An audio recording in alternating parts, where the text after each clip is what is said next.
दोस्तों, क्या आपने कभी सोचा है कि इंसानों की किस्मत सिर्फ रेत और एक रहस्यमय पदार्थ पर टिकी हो? इस फिल्म की पूरी कहानी हमें ले जाती है एक ऐसी दुनिया में जहां राजनीति, धर्म और संसाधनों की लड़ाई तय करती है कि कौन जीतेगा और कौन हार जाएगा। Film in flash presenting dune part 1। आज हम विस्तार से समझेंगे इस फिल्म की पूरी कहानी, हर पात्र, हर मोड़ और हर रहस्य। कहानी हमें ले जाती है भविष्य के उस ब्रह्मांड में जहां अलग अलग ग्रहों पर अलग अलग घराने हाउस राज करते हैं। इस पूरे साम्राज्य का शासक है पडिशाह एम्परर, लेकिन असली ताकत एक ही चीज में है, स्पाइस मेलांज। स्पाइस एक अनोखा पदार्थ है जो सिर्फ अराकिस ग्रह पर मिलता है। यह इंसान को लंबी उम्र देता है, उसकी चेतना और दिमागी क्षमता को बढ़ाता है और सबसे जरूरी स्पेस ट्रैवल को संभव बनाता है। बिना स्पाइस के अंतरिक्ष यात्रा नामुमकिन है, यानी पूरे ब्रह्मांड की नसें स्पाइस पर टिकी हैं। इसी वजह से अराकिस पूरे यूनिवर्स का सबसे कीमती और खतरनाक ग्रह है। सालों से अराकिस पर राज कर रहे थे हाउस हार्कोनेन। उनका शासक बैरन व्लादिमीर हार्कोनेन एक क्रूर और निर्दयी व्यक्ति है। उसने वहां के स्थानीय लोग यानी फ्रेमेन को गुलामों जैसा बना दिया था और स्पाइस से बेहिसाब दौलत बटोर रहा था। लेकिन सम्राट अचानक एक फैसला लेते हैं। अराकिस पर शासन का अधिकार अब हार्कोनेन से छीनकर हाउस अट्रेइडिस को दिया जाएगा।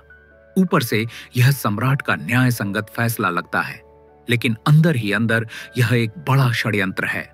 अब आते हैं हमारे नायक हाउस अट्रेइड्स। इसके शासक हैं ड्यूक लेटो अट्रेइड्स, एक ईमानदार, बहादुर और दयालु नेता। लेटो अपने लोगों से प्यार करते हैं और न्यायप्रिय माने जाते हैं। उनकी पत्नी है लेडी जेसिका, जो बेन गेसरेट नामक रहस्यमयी संगठन की सदस्य हैं। यह महिलाएं विशेष मानसिक और शारीरिक शक्तियों से युक्त होती हैं। जेसिका को आदेश था कि वह एक बेटी को जन्म दे ताकि बेने गेसरेट अपनी लंबी योजना को आगे बढ़ा सके। लेकिन जेसिका ने अपने पति के प्रेम में आदेश तोड़ा और एक बेटे को जन्म दिया, पॉल अट्राइडिस। पॉल कहानी का केंद्र है। वह बुद्धिमान, बहादुर और जिज्ञासु है।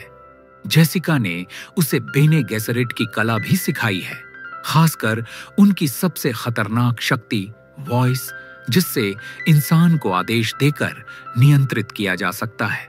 पॉल को बार बार अजीब सपने आते हैं। इनमें वह एक रहस्यमयी लड़की को देखता है जो अराकिस के रेगिस्तान में रहती है। यही लड़की आगे चलकर छानी कहलाती है। पॉल के ये सपने भविष्यवाणी जैसे लगते हैं, मानो उसकी किस्मत अराकिस से गहराई से जुड़ी हो।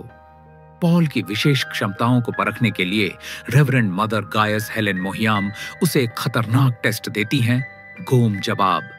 इसमें पॉल को अपना हाथ एक डिब्बे में डालना होता है। उसमें असहनीय जलन और दर्द महसूस होता है, लेकिन अगर वह हाथ बाहर निकाले तो तुरंत मौत। पॉल हिम्मत दिखाता है और दर्द सहते हुए टेस्ट पास कर लेता है।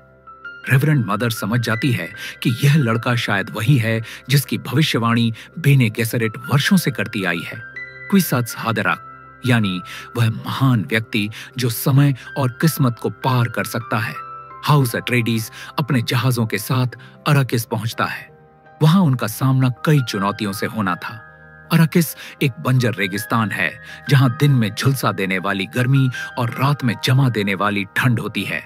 सबसे बड़ा खतरा है सैंडवर्म्स, विशालकाय जीव जो स्पाइस की खुशबू से आकर्षित होते हैं और पूरे जहाज को निगल सकते हैं। वहीं रहते हैं फ्रीमेन, अराकिस के स्थानीय लोग। वे बेहद कठोर और योद्धा स्वभाव के हैं। वे रेत में छुप कर रहते हैं और सैंडवर्म से बचने के लिए खास तरीकों का इस्तेमाल करते हैं। उनके नेता हैं स्टिलगार। हाउस अट्रेइडिस को पता नहीं था कि अराकिस की सत्ता उन्हें देने के पीछे सम्राट और हार्कोनेन की साजिश थी। सम्राट ड्यूक लेटो की बढ़ती लोकप्रियता से डर रहा था। उसे लगता था कि लेटो आगे चलकर उसके लिए खतरा बन सकते हैं, इसलिए उसने हार्कोनेन से मिलकर षड्यंत्र रचा। योजना साफ थी, पहले अट्रेइडिस को अराकिस पर भेजो, फिर अचानक हमला करके उनका सफाया कर दो।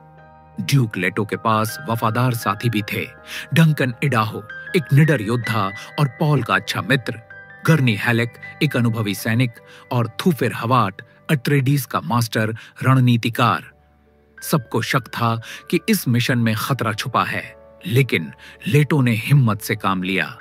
अट्रेडीज परिवार का सबसे बड़ा झटका आया उनके ही निजी डॉक्टर से, डॉक्टर यूए। हार्कोनेन ने उसकी पत्नी को बंदी बना लिया था और बदले में यूए से गद्दारी करवाई। यूए ने अट्रेडीज की सुरक्षा ढीली कर दी और हार्कोनेन को अंदर आने दिया। रातों रात अराकिस पर हमला होता है। हार्कोनेन की सेना और सम्राट के गुप्त सैनिक मिलकर अट्रेडिस पर टूट पड़ते हैं। विस्फोट, गोलीबारी और खून से अराकिस की रेत लाल हो जाती है। डंकन वीरता से लड़ता है, लेकिन अंत में बलिदान दे देता है। ड्यूका लेटो को पकड़ लिया जाता है। बैरन हार्कोनेन के सामने लाया जाता है, लेकिन मरने से पहले यूए अपने धोखे की कुछ भरपाई करता है। वह लेटो को झड़ से भरे दांत देता है। जब लेटो बैरन से मिलता है तो वह उस जहरीली सांस से बैरन को मारने की कोशिश करता है। बैरन बच निकलता है, लेकिन कई सैनिक मारे जाते हैं। ड्यूक लेटो शहीद हो जाते हैं। हमले के दौरान पॉल और उसकी मां जेसिका किसी तरह बच निकलते हैं। वे रेगिस्तान में भटकते हैं, जहां चारों तरफ सैंड वर्म्स का खतरा है। जेसिका अपनी वॉइस शक्ति का इस्तेमाल करके दुश्मनों को मात देती है।